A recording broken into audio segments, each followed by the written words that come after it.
Every morning I get up at 5 a.m. I usually have a banana for breakfast because the microwave makes noise, and I don't want to wake up my girlfriend.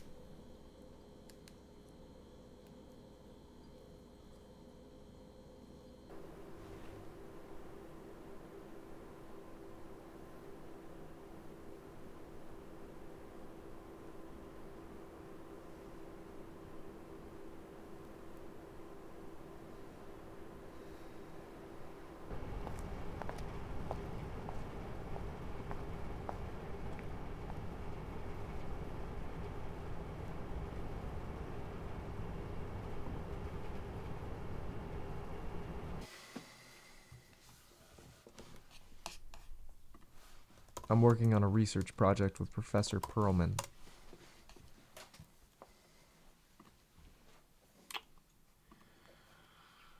So you just want me to put these in the second doc?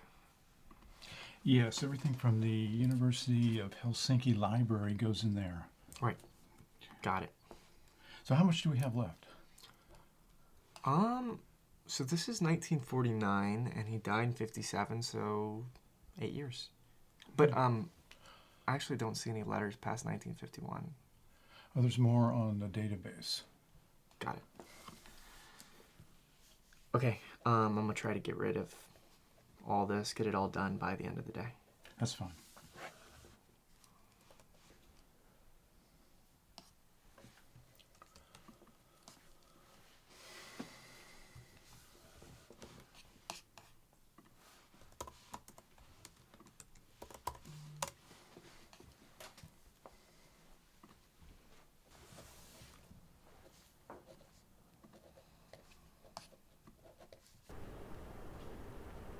After half an hour of work, we go for a jog.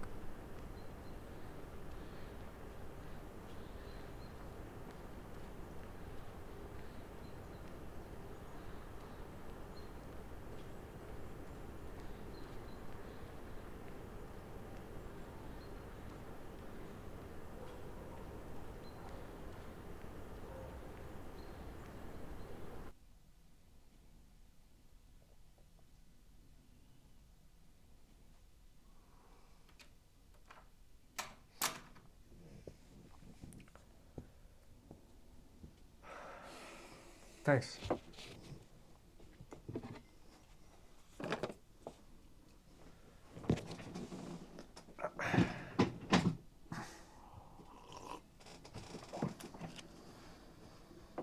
So, what were we talking about?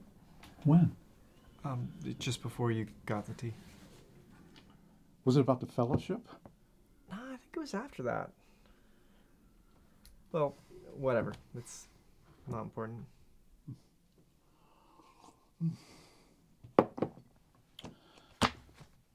How's life? It's going well. Well, that's not a very interesting answer. Yeah, it's not. Um, Actually, I've had something that I have been thinking about a lot, and can I ask your advice? Of course. Okay. Do you know Dave Moreno? I don't believe so. Kind of taller, first year grad student. No. Okay. Anyway, I met him this summer. He's a friend of Lucy's, actually, who I think you taught. I did indeed. Yeah. Yeah, it was her going away party. Hmm. And it was a dinner party. Everyone's chatting, and he is this very open, friendly, easy to talk to guy. And anyway, we connected there, and then, a few months later, come August, we actually, me and a few friends went camping in Oregon, Crater Lake, and Dave happened to be one of the people who joined us.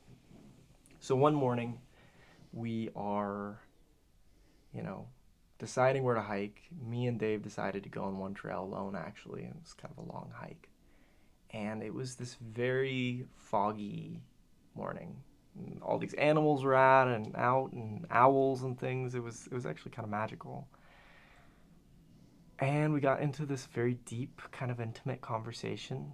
Nothing crazy, just about life and the universe. And yeah, I felt really close to him then. Anyways, we get back from our trip. The semester continues. I'm seeing friends less, but I decided to go and hang out with Dave a couple more times. We got beers one time, and then we went on a trail. Do you know the Fortuna Trail? Yeah, it's a great trail. Yeah, it's beautiful. But why I bring this all up is, as I've gotten to know the guy, I don't really feel like we're a great fit as friends. And he's a really nice guy and super friendly, open minded. But I think that he's maybe just a little naive. And I hate to say that. I feel like an asshole. But I don't know. We're just. It's not that he needs to change. It's just not a great fit for me. I mean, you know me. I can be a little cynical. I don't think of you as cynical. Okay, maybe not cynical, but like, you just would have to meet this guy.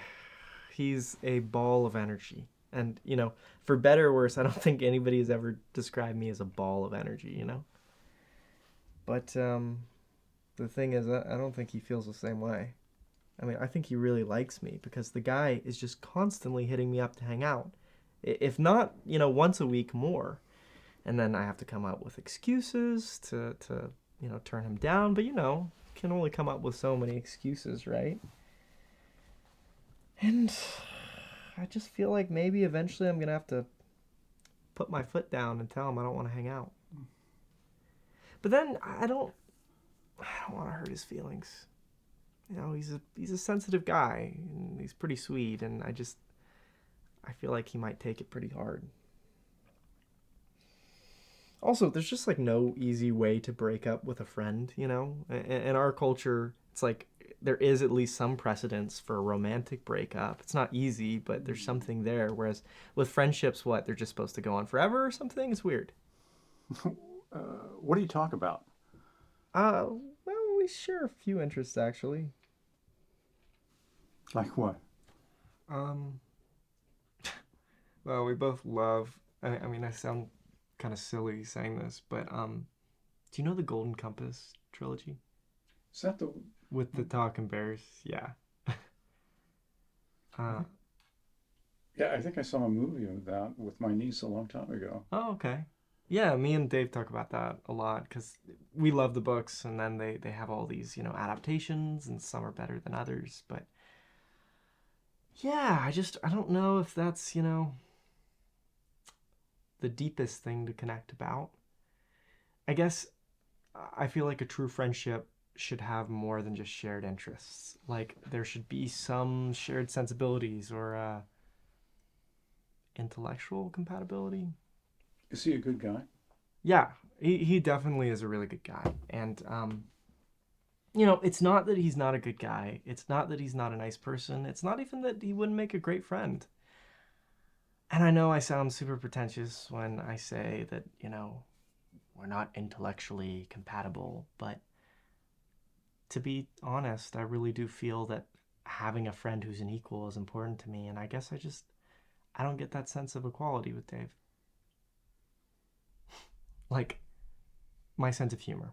Like I don't I feel like if I just made the jokes that were coming off the top of my head with him, he wouldn't get it. And I think sense of humor is a pretty good sign of compatibility between people. I think it says a lot. Do you get his jokes? What do you mean? Well, when he says something funny, do you get it? I don't know. Actually, that's a good question. I haven't really thought about it. Maybe the situation is symmetrical. Well, it's asymmetrical in the sense that he wants to hang out with me a lot more than I want to hang out with him. And it's tough because I do honestly value my alone time. Do you think of yourself as a generous person? Yeah, I am generous. Because like if I wasn't generous or thoughtful at all, I would just cut it off with him and be done with it. But I don't want to hurt his feelings. That's important to me. And also, I am a very busy guy right now, or at least I'm trying to be. I'm trying to really focus on my work and at least finish 5 pages a day, if not more. And I just feel that it's kind of a distraction. Your relationship with him. Yeah. I think so. Am I a distraction? No, you're the opposite. I feel like our conversations, when I have them, I grow as a person. This is actually the work that I'm trying to do. And, you know, I don't need to keep going into it, but you are not a distraction. So you think of me as a pillar, and you think of, what was his name again? Dave? You think of Dave as a decoration, something that can be added or removed without changing the core, as Aristotle would say, an accident. Well, yeah, I mean, don't you think some things are more essential than others? Most people would say friends are essential. You don't think there's any element of like just comfortability? Because for me, as I've gotten older, I just feel like it's really important to choose growth over comfort. I don't know. I guess I feel like with Dave, I'm seeing this pattern that reminds me a lot of my old friendships from high school. Because we would all hang out, we'd smoke weed, listen to music, whatever, and it was great, and they're great memories. But I don't think I was really growing. How many friends do you have, Robert? I hang out with Ira all the time, and yeah, I mean, we're more compatible for sure, and we're still very different. I mean, he's his own person, but he's more like me. We can talk about stuff other than the Golden Compass. I have you. I talk to you. And you think we're intellectually compatible. Yeah.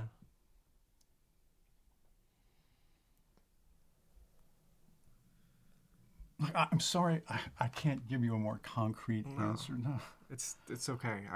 I need to figure this out on my own. I think. I can give it more thought. No, I mean, don't worry about it. I'm sure you have much more important shit to spend your mental energy on. Like what? Grading papers. TAs. Oh, so you do have some free time. All of our time in life is free time. Touche. Let's get back to work. Yeah.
In the early years, he seemed to be sanguine that he would succeed in doing so, and even later on, he would not admit anything to the contrary. In the autumn of 1949, he emphatically said to me, "I'm certain that I shall write a work before I die. When that will be, I don't know, but I know that I shall write it." Hmm.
Morning.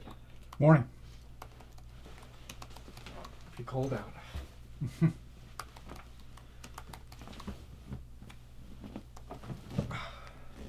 So, are all your TAs striking or what? Yeah, all three of them. Pablo, Helena, Jin. I'm going to have to switch to a multiple choice test for the final. Are you worried about cheating? You know, because it's all online, so... Unfortunately so.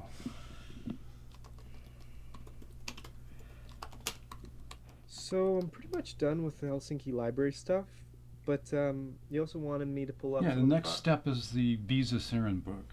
It'll take us a while to get through that. What is that called? Sibelius Through the Eyes of His Contemporaries. I have a copy of it at home. Hey, Robert. Yeah. Do you remember that friend you were talking about, Dave? Oh, yeah, but seriously, No. don't worry about it. I want to help. So I invited him today to work with us on the project. Really? Yeah, he'll be here soon. Okay. How did you contact him? Through the UCSD email. All right. That's surprising. Well, I thought that in order for me to really give you a sound piece of advice, I couldn't do that unless I met the guy. Yeah, no, that makes sense to me. You're okay with this? Of course. I'm just honestly surprised he didn't mention it to me. Well, I told him not to. So is he coming like right now, or? No, he'll be here soon. You can explain the project to him, and he can help you with the transcriptions. Okay. Well, anyway, in-person testing seems to be verboten this quarter. The strikers were outside my classroom. There were barely anybody there, and I was preaching to a crowd of 4. Now you know he's really loyal. Right. Guess I was just thinking. Come in.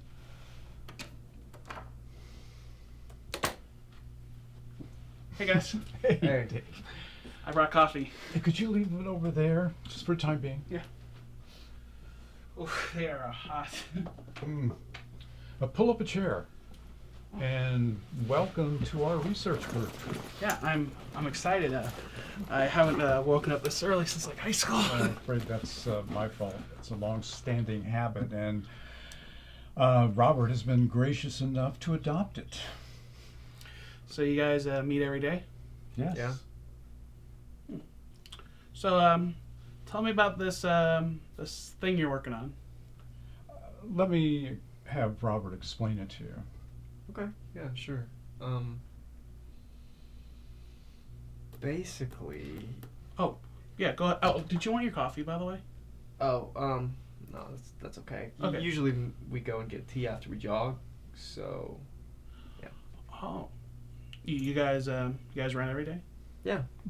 Yeah, after we work for a bit, we take a jog around 6 Market. It's kind of like a way to get the blood pumping, you know. I love running. I did a turkey trot actually last October, and I got a medal. It was for participation, but still, it was really cool. It had a turkey on it, and yeah, I mean, I'm down for running too. Oh. Cool. So anyway, tell me about the project. So Gene Sibelius was a great composer from Finland. You know, he's probably... You know what, let me just pull up a picture really quick. I feel like it helps to see his face.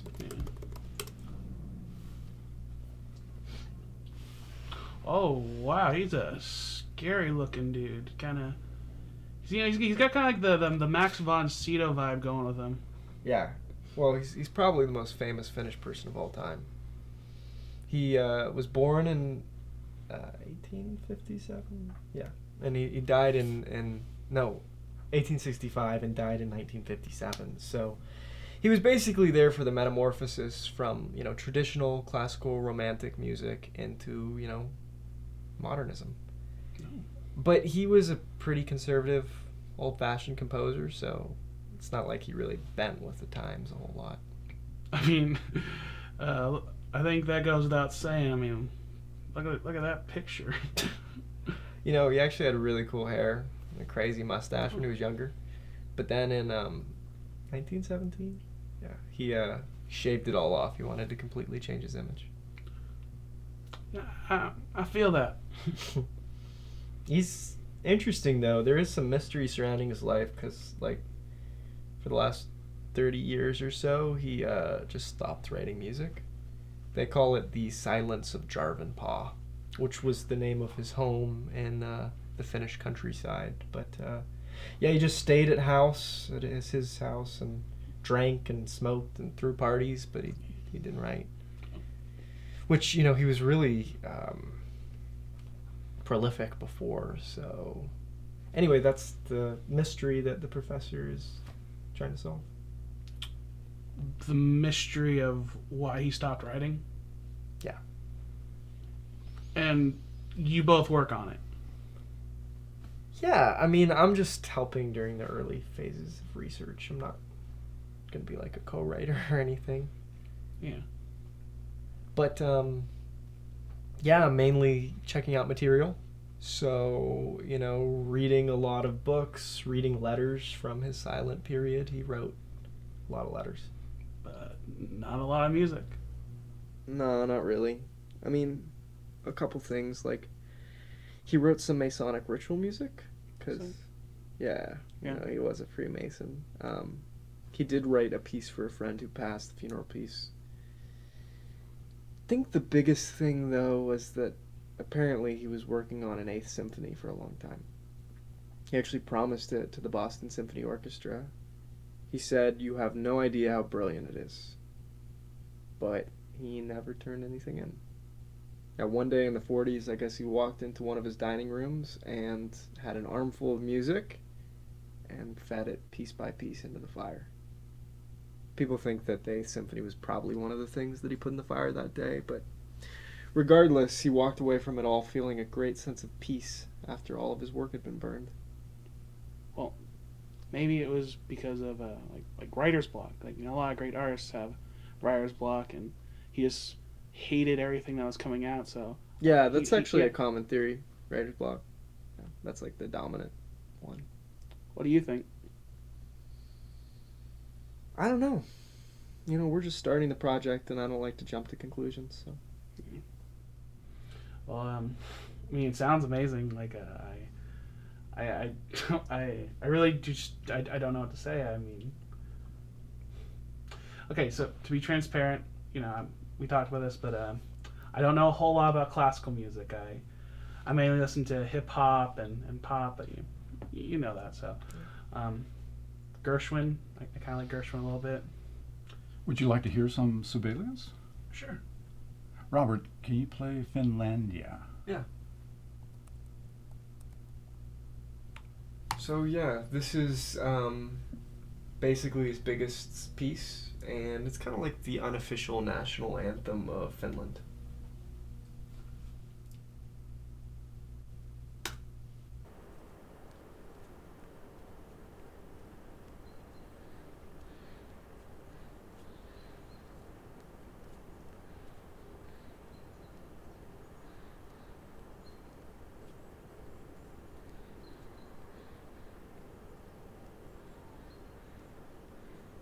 Yeah, but I thought you wanted to, stand out.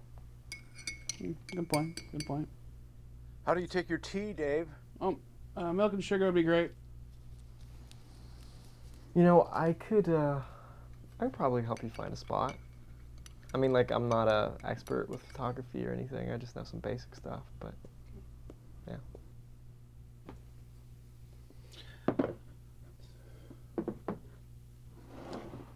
Thanks. So, is it good? I actually don't really drink tea, but I like it. It's good. Good. Glad to hear it. So, how do you like our project?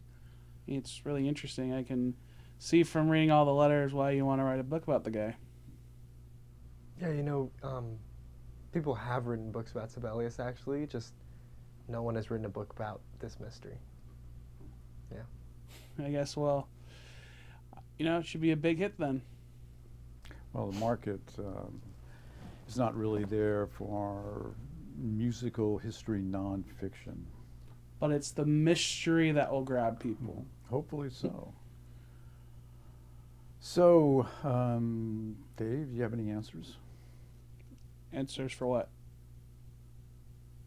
for the mystery? Oh, I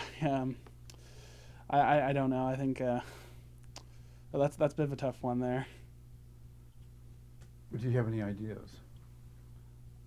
I mean, okay, so I think, okay, this is really tough. Okay, this is gonna sound stupid, but I think, what if the Freemasons were involved with it?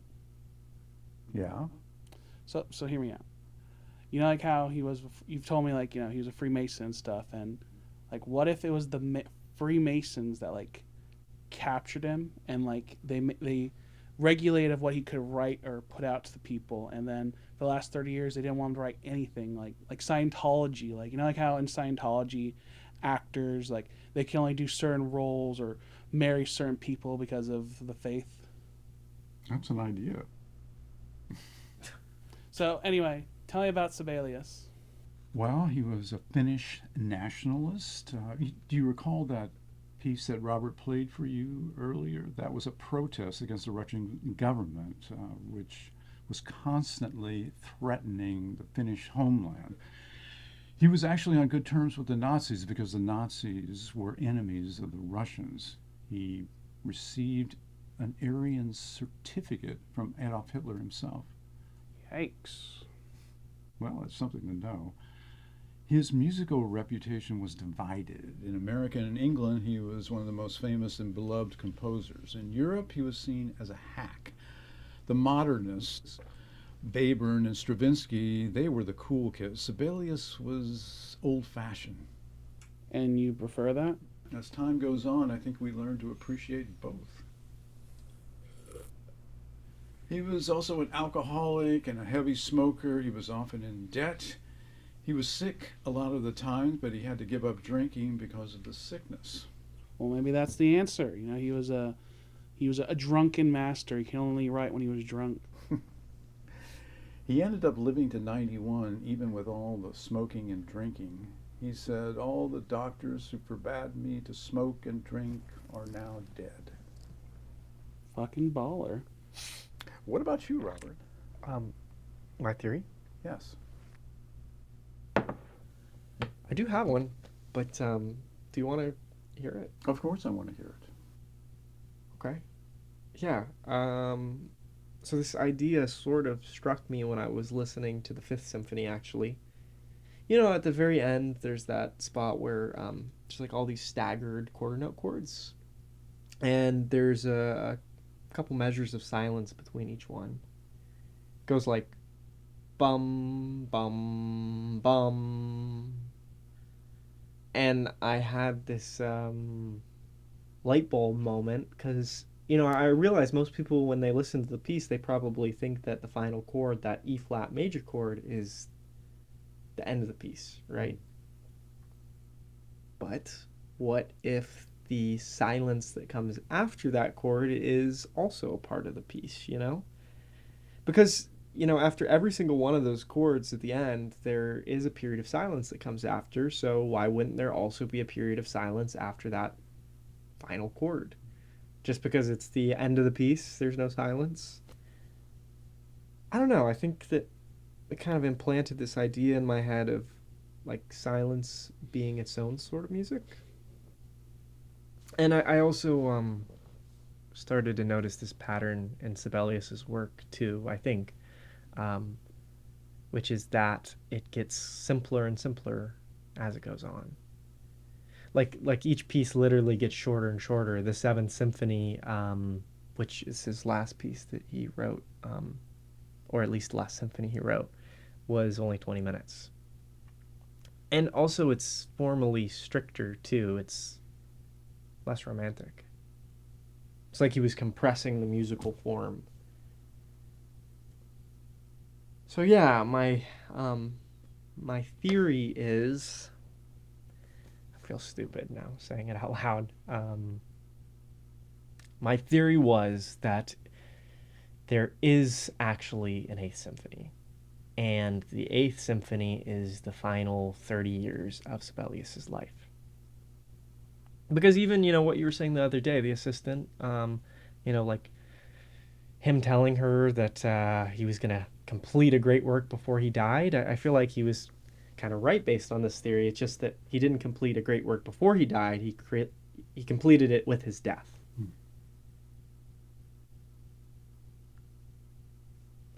you think that's totally childish?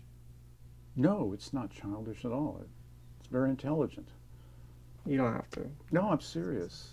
One of the leading Sibelius scholars, James Hepikowski, basically said the same thing as you did, that the silence was a natural conclusion to Sibelius's career. James Hepikowski. Yes.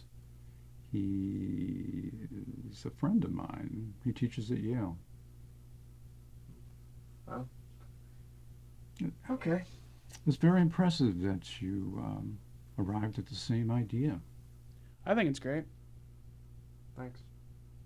You know, Dave, we actually have footage of Sibelius at his home in Yarvanpah. They had cameras back then. Well, this is from the 20th century, when he had already stopped writing. And you own this footage. It's on YouTube. Do you want to pull it up, Robert? Oh, yeah.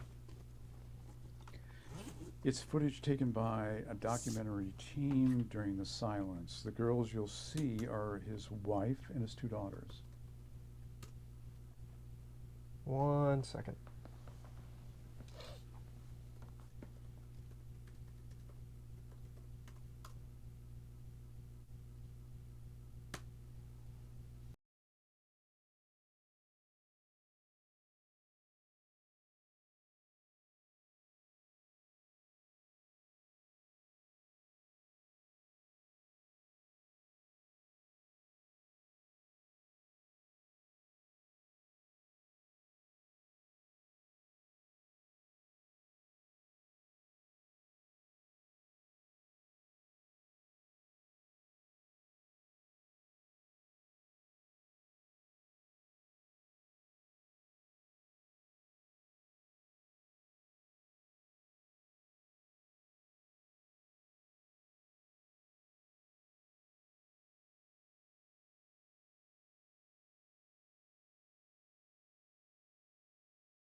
I gotta say, Professor, when you first emailed me about this project, I wasn't exactly thrilled about waking up super early in the morning. It was not the first thing that I wanted to do, but I gotta say I've really came around to it. Like it reminded me back when I was in high school and we had zero period. I had to wake up at 5:30 in the morning every day from like Monday through Friday, and it was for like just some like BS leadership stuff. And after that, when it came to going to college, I definitely did not want to do that anymore. So I took advantage of the picking your schedule and I made sure that all my classes started at like 2 p.m. so I can sleep in till 1 p.m. And so, anyway, doing this whole project, I have really, I've liked waking up early, and it's really been nice. I didn't expect to like it as much as I do. Glad to hear it. Yeah, like just there was this time when I was a teenager, and I wanted to hang out with the grown-ups, but they always put us to bed super early. So I waited for my sisters to be asleep, and then I got out of bed and threw off the blanket, threw off the sheets, but I made sure not to make any sound. So when I got out of bed, I made sure I didn't hop out and made sure that the springs didn't make any sound. And then as I got to the door, I used my fingers to open it. So I went to the doorknob and just opened it very, very slowly. And I opened it and I went out to just see what the grown-ups were doing. And they're always watching like Lifetime, which I know is the most exciting thing in the world, but to me it was just this thrill of adventure just to sneak out of my room just to be with them. And granted, eventually they would invite me to it, but I just didn't have the same thrill of just like sneaking out. And since starting this, like being with y'all, just I've had to wake up early, and my roommates are very light sleepers, very annoyingly, to be honest with you. And so I've had to employ the same tactics. But as soon as I get out of the door, when I'm out in the world, it's just 5:30 in the morning, stars everywhere, and I just feel so alive. I feel like I could be dancing, and it's just so I know the feeling. it's jubilant, and it's more than just childhood nostalgia. I generally feel free, like waking up these early mornings. It's all that stuff that I'm stressed out about is just throughout the day is gone, and it's liberating. What kind of stuff? My TA work, grading. It's just it's so much. It's just like choking me. I feel like I get paralyzed just from how much work there is to do. And then there's even like the good stuff. My theater club, we have a production coming up. My talking with my parents, going to the beach with my friends, and I know it's all good stuff, and you're just like, why are you complaining about that? And I get it, but it's just I don't know. It's exhausting. I feel like I just hate it. I feel like I know I should love, but I realize I just hate all of that. That's interesting. And it's not me. It's not the real Dave. I feel like it's this caricature. Like people are like, oh, Dave, he's so nice. Like, oh, you're so nice. Everyone likes you. And it's like, it's not me.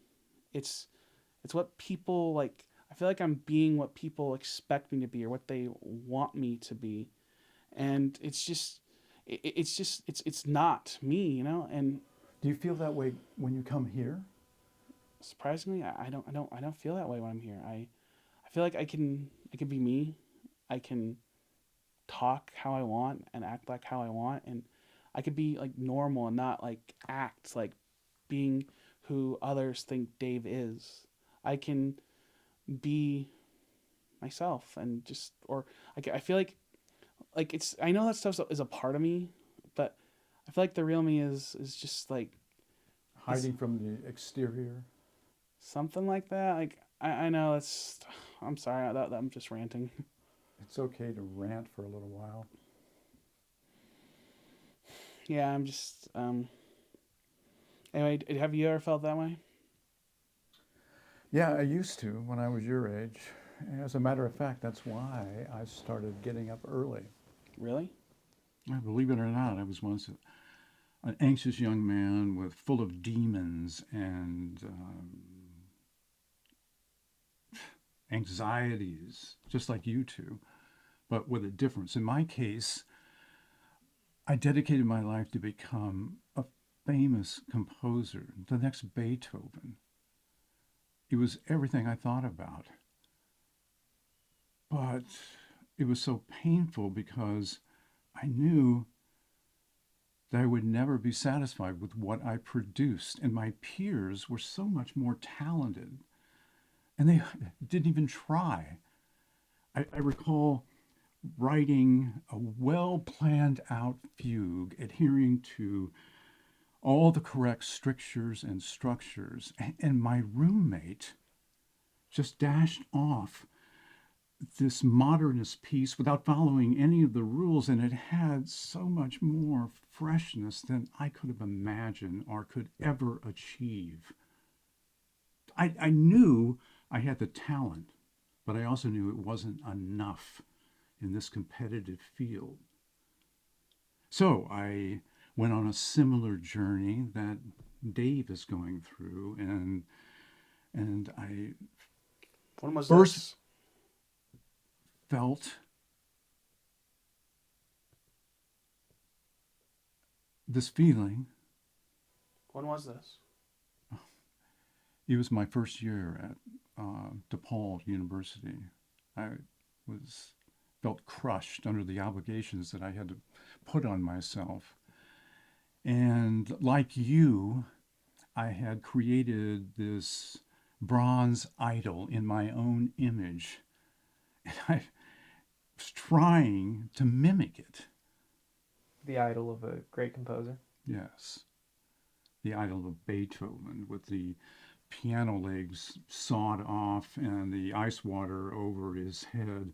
And I knew I wasn't like that at all, but I also knew I wanted it to be me so badly. It was around this time that I felt my whole life was exploding. And so I started to wake up early every morning. Initially, I reserved the time for my composing, just another part of my obsession. And so I staked out a piano room, I hit the keys for hours on end, searching for something valuable. And I did find something valuable, but it wasn't anything to do with symphonies or piano concertos. It was the feeling of detachment, of tranquility, of authenticity, the feelings that Dave was talking about. It was an escape from the constant striving that defined my personality. I could see the distance between me and the version of me that I had created. And ironically, those early morning times led me away from composing. I started going to the library and giving up the piano room. I read for hours upon hours while the campus was asleep. That was my path into what I'm doing now.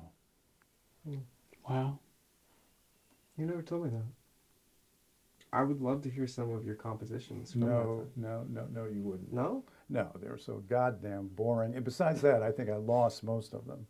I thought you were a hoarder. I mean, Well, no, I only hoard what I think is worth hoarding. it's not a true hoarder. I actually disagree with what you were saying, Dave. What? Yeah. Yeah, about, this like being the true you and your normal personality when you're out living your everyday life, that being the fake you. I think it's probably reversed. mean, it is what I guess you got a point. I don't think you see my point. I mean that you can't, like, you can't see one part of yourself from another part, you know? Right now you're in this, reflective, contemplative place, right? It's like you're looking down at yourself from above or something. But if you were actually out at the beach, hanging out with your friends, laughing, throwing a volleyball around or whatever, like, I don't think you would be faking your personality there. I think that version of you is just you being natural. In those circumstances, that fake Dave is natural. And, I guess for that moment, it really is the real you. I, I guess I see But what you're why saying. do these two states have to be disconnected? Can't we gain awareness even in a social situation? Well, I mean, the question is, what are you becoming aware of, right? But Like, are you becoming aware of your true self? I don't think so. I think you're really just becoming aware of a different version of yourself. but I think Dave just wants to pick one. Yeah, but how could you pick? On what grounds? Whichever self is more fundamental. Yeah, I don't know. I guess I just don't really believe that there is a one self that's more fundamental. I think it's more like a bunch of lily pads floating together in a pond, and like you can hop from one to the next, but you can't do anything more than that. Yeah. I think I'm getting lost in the metaphors.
Good morning. Good morning.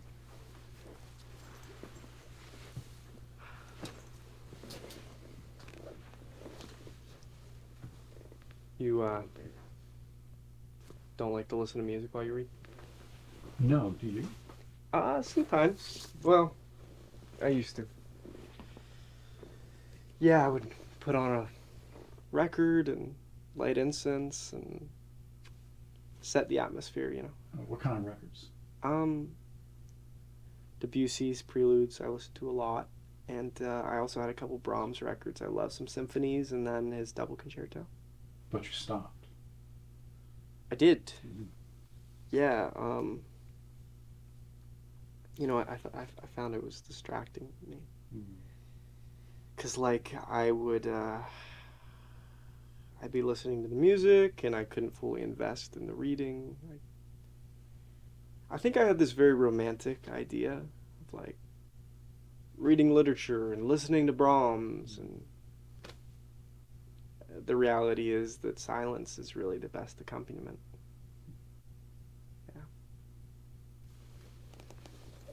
Yeah. With silence, it's like It's just you and the words on the page. But what about you? Do you have any listening habits? Well, I would listen to music after dinner in the living room of the house. On vinyl? No, CDs. I have a collection of CDs from my younger days. See, my generation just has no idea how to use those. And I have a sentimental attachment to them. So let's wait for your friend and then we'll get started. Yeah, I actually wanted to talk to you about that because I spoke to Dave yesterday. Mm-hmm.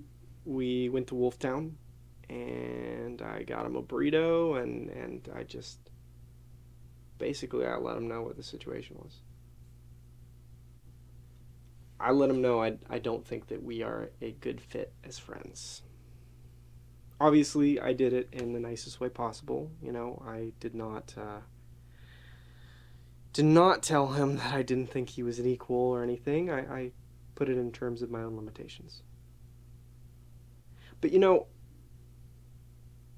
I think that I had to put my foot down eventually, so I did.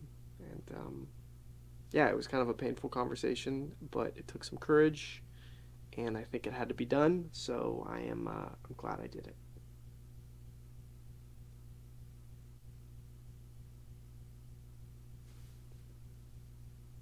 So yeah, I don't think he's gonna, he's not gonna be here today. What makes you think you have the authority to make that decision?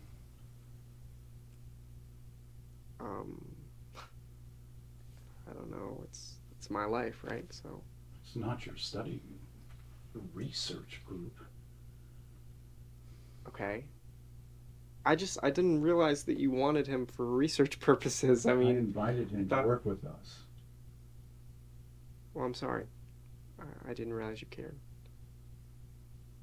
Which, is not to say that I don't care, because I 100% do. Well, is that how you treat people that you care about? You invite them to lunch and you say to them you never want to see them again? No. Well, Professor, that's also not how I put it with him. You were smiling when you came in here. But Yeah. I don't know. Am I supposed to be sad forever? you were never sad. You were relieved. Okay, well, he was starting to really get the wrong idea, and I think that I had to say something sooner than later. I think it's really important to be honest, no?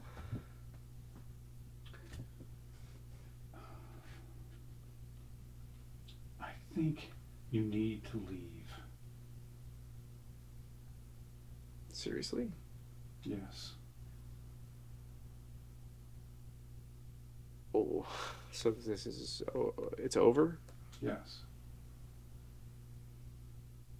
I don't understand. Well, just think about it. Spend some time by yourself and really think about it. Okay, but you just met this guy like 2 days ago, and now it's gonna... It's not about Dave. So you want me to go? Yes.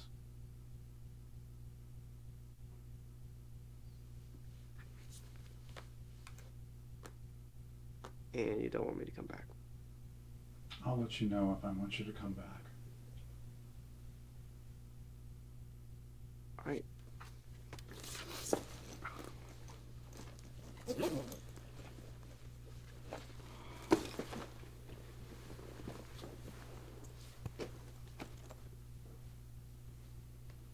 I just want you to know that I am very invested in this project, and I really enjoy working with you, and I'm really sorry if I...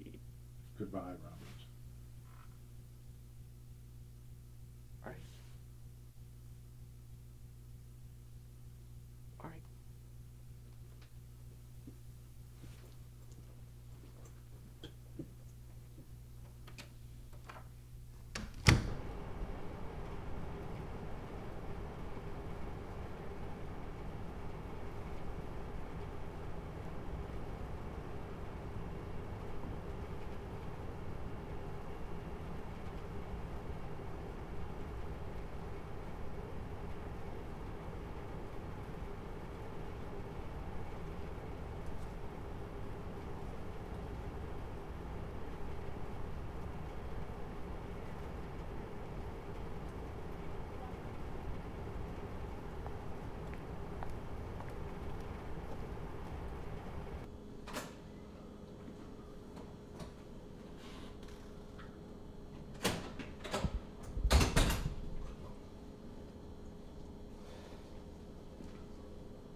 Hey. Hey. Hey. Good morning. What time is it?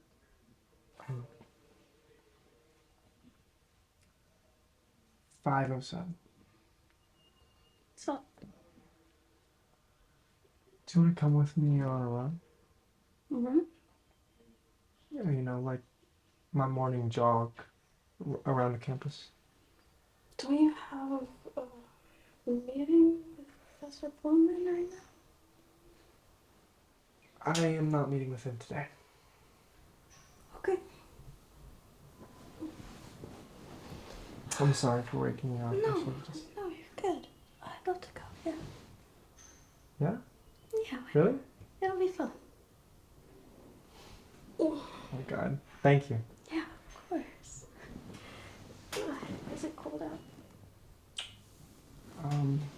Yes, you should definitely get a sweater. Or a jacket or something. Sorry, I was very lonely running alone. You've already been out? Yeah. I jogged for a little, but I wanted your company. That's very sweet.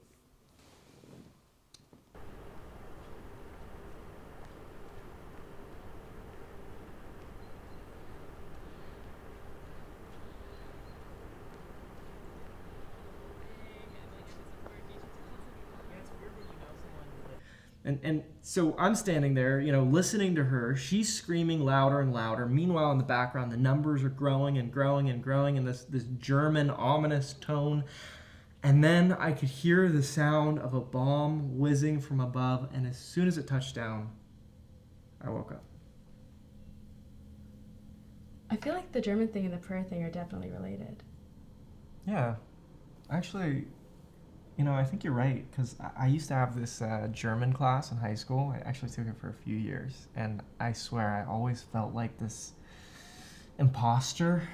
I mean, beyond being Jewish, I just felt like, I don't know, I didn't really know the language. And I guess as I think about it, I felt the same way about my religion, too. Like an imposter. That's interesting, because, I don't know, though, then why was I worried about my brother and my father, too? I think Wouldn't I just be worried about me? I think you shifted your anxiety onto them. What do you mean? Like, it was easier to put the anxiety and the worry on somebody else rather than hold it for yourself. I could see that, but then why wouldn't the whole thing be about them? Why would I be nervous about the blessings? That part was all about me. Well, maybe your brain started there, but then decided to switch it up. Oh. Okay. I don't know. I don't know what it would even, look like for an interpretation like that to be correct or incorrect. I think it's correct if you feel like it's correct. You sound like a modern philosopher. Good to know I'm backed up. Yeah, you are. Didn't you tell me once that you never remember your dreams? Yeah, I never do. That's weird. I wonder why. Did I tell you that I had sleep paralysis when I was a little girl? I don't think so. I even had hallucinations of like the little monsters by the bed. It was terrifying. It was probably one of the scariest things I've ever experienced. But it got really bad, and my parents decided to take me to a therapist for it, and they put me through like sleep exercises. They had me focus on lifting my fingers, right? So my thumb and then my pointer finger, one at a time. And they also had me do like these sleep studies where they would have me sleep during the day and then they would study my eye movements. Did it work? Yeah, I was completely cured, but it had the side effect that I haven't remembered a dream since I was maybe 6 or 7. Do you ever wish that you could remember your dreams? I think it's like being blind. I don't know what I'm missing.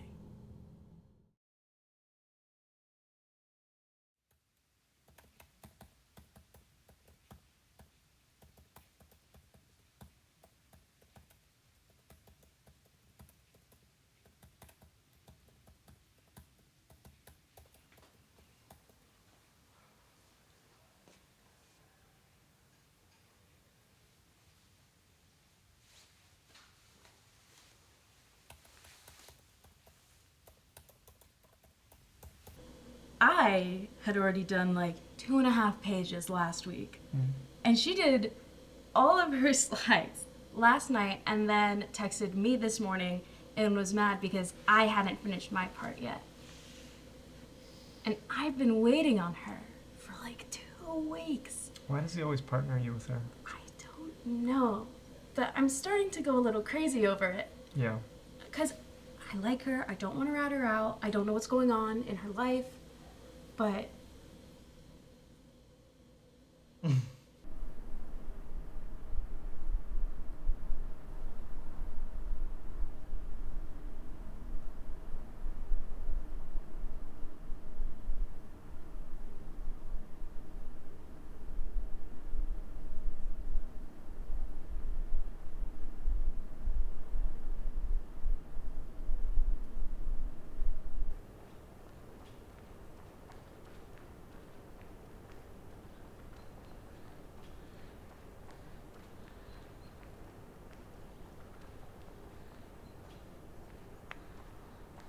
oh my God, Professor Perlman, what a coincidence. Good morning, Alice. Good morning, Robert. Oh, it's so weird to run into you. I didn't know you were an early riser. Oh, I'm not usually. Just the past few days I've been getting up with Robert.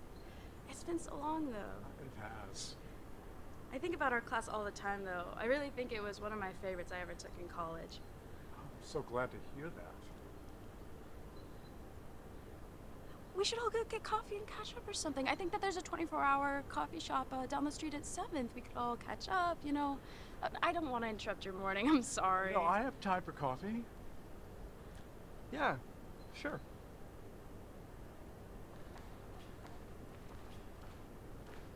You mean the best of times? Oh, I don't know about that. I'd still have to give it another shot. I really like how peaceful it is this time of day, though. There's nobody drunk stumbling home from parties. It'd be the perfect time to get away with a crime. You mean kind of a heist? Yes, exactly. I always wanted to commit a heist. Ooh, what would you steal? I actually don't know. And it does not matter, but I would have to catwalk across a windowsill. Yeah, I used to do that when I was a kid at my old apartment. Really? Okay, so you have practice. Yeah, I guess I do. It's been so long, though. I'm sorry I never stopped by. How have your classes been? Oh, that's okay. They were fine. But the most memorable time. Oh, wait, why aren't you guys working on the book right now? Oh, we didn't finish it. We were just taking a break. Yeah. Oh, okay, for midterms? No, we're just working too hard, and sometimes you need to take a sabbatical. Oh, okay. How far in are you guys? Well, we're just still at the preparation stage. We finished cataloging all of Sibelius's correspondence to his wife and others, and to some American conductors and musicians from 1926 to his death. And I'm working on a musical analysis of Tapiola, his last piece. And then I'm going to head off to Finland for the summer and visit Järvenpää, where he lived. Oh, that's really cool. Robert doesn't tell me anything. You I mean- don't? Well, I just like to keep my mornings and my day separate. Why is that?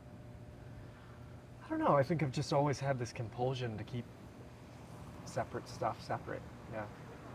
Like when I was a kid, my parents would just like plop on each dish one on top of the next. So the mashed potatoes and the green beans and the barbecue sauce were all stewing together, and I found it very gross. I like to keep things neat and separate and in their own corners, and sometimes I even get another plate to do it. So He still does it. yeah, I do. But I mean, you should get that, Professor. Like, you are a private person. Don't take me as a role model. Yeah, but I just mean that you would probably understand what I mean when I... live alone. That's okay. I like how secretive Robert is.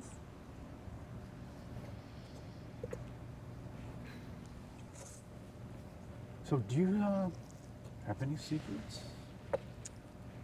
I don't think so. What about your dreams? What do you mean? Well, one time during our office hours, you told me you never remembered your dreams. Oh, I guess that's right. Yeah, that's so funny. Robert and I were literally just talking about that the other day. Well, you know, your dreams are a secret, even to yourself. I guess you could say that, but I also might just not be having any dreams. Everybody has dreams. I don't know. How could you know that? Well, Alice, I've heard your acting career is going really well. Oh yeah, that's really sweet. It's been going good. I'm in a play of The Lady from the Sea down at the Playhouse right now. I love that play. Me too. Who are you? I'm Hilda. It's fantastic. But you know, I still remember you could have been a composer, and you still can if you wanted Oh, to. I don't know about that. I don't know about this. Oh, you remember I played the piano. Yeah, but I didn't know that you compose. Well, you remember sophomore year I took Muse 33 with the professor? Yeah, that's right. Yeah, I was I doing do. that. Was she Oh, she was a star of the class. I still couldn't. I was shocked that she told me that she wasn't a music major. Wow, I didn't know about any of this. So you have some secrets? I don't know. I don't feel like that's much of a secret. I think that you thought that my compositions were a lot better than I did. I always did.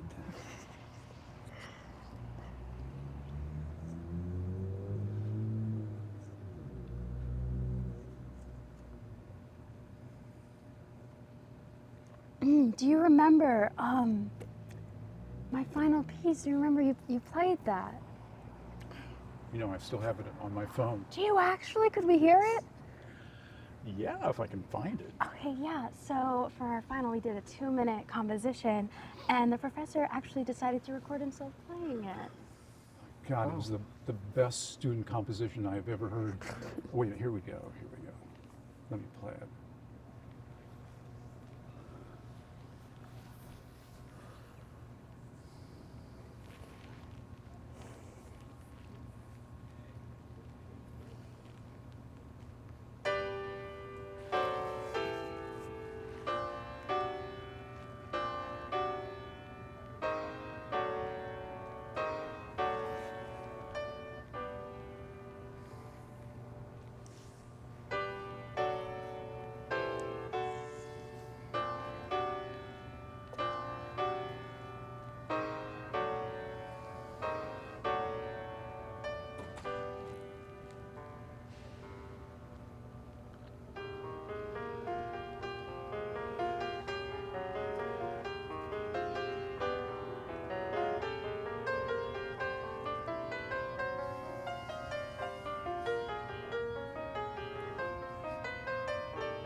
It's beautiful.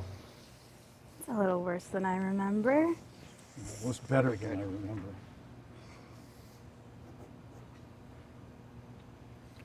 Well, we should probably get going. Thank you so much, Alice. It was great seeing you again and talking to you. Yeah, it was great to see you too, and good luck with the book. Thanks. Yeah.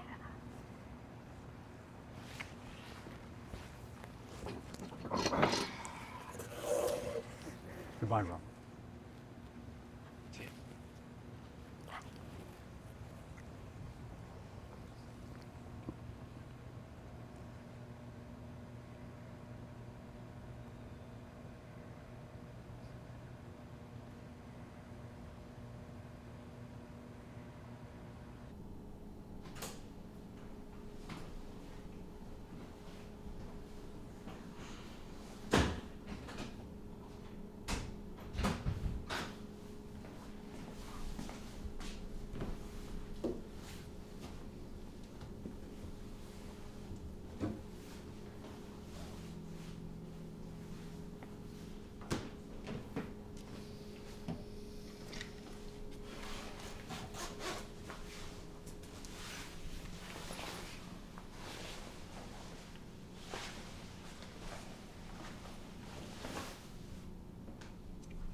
I actually really like unripe bananas.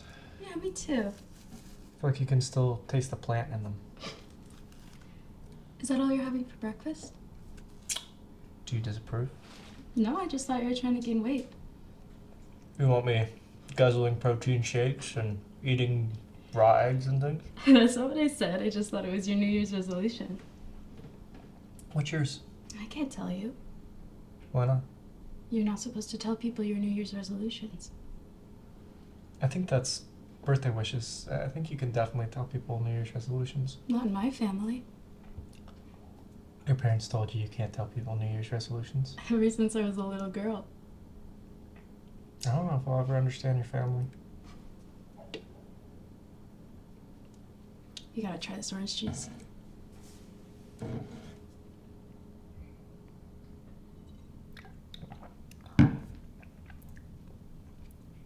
That is good.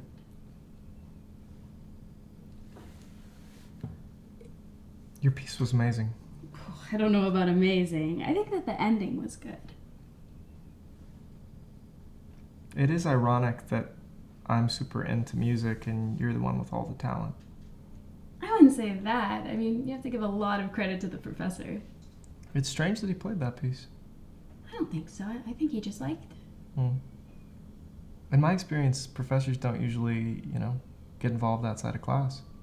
I think that's just because you didn't go to office hours. That's true.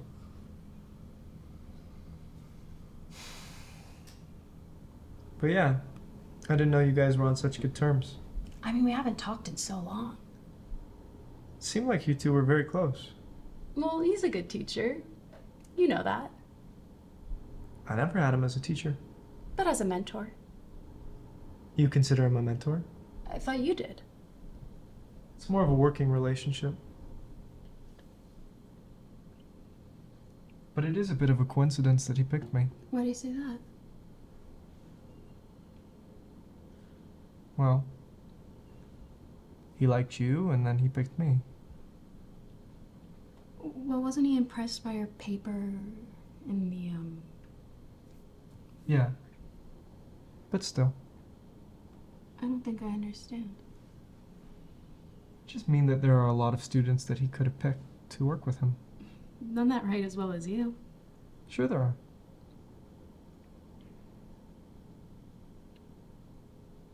Is everything okay? Yeah. Of course. Okay.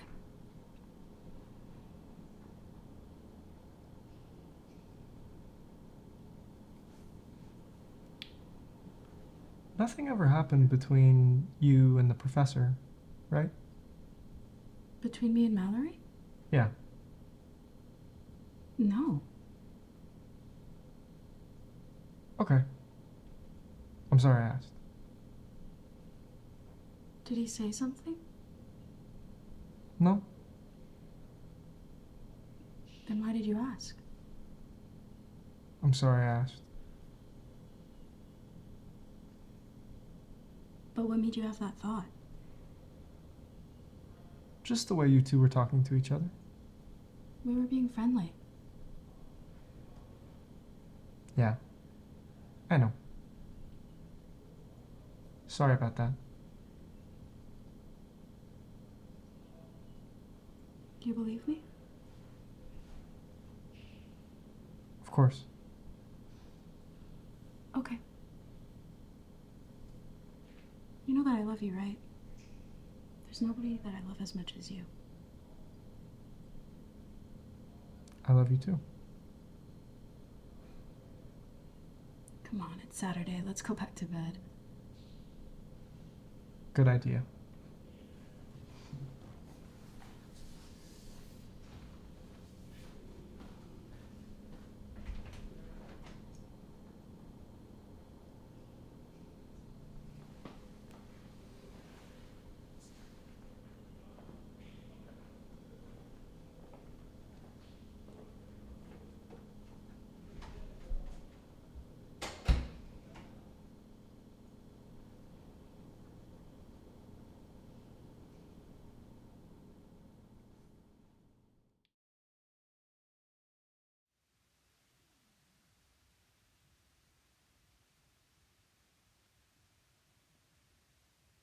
I don't wake up early anymore. Now I like to sleep in.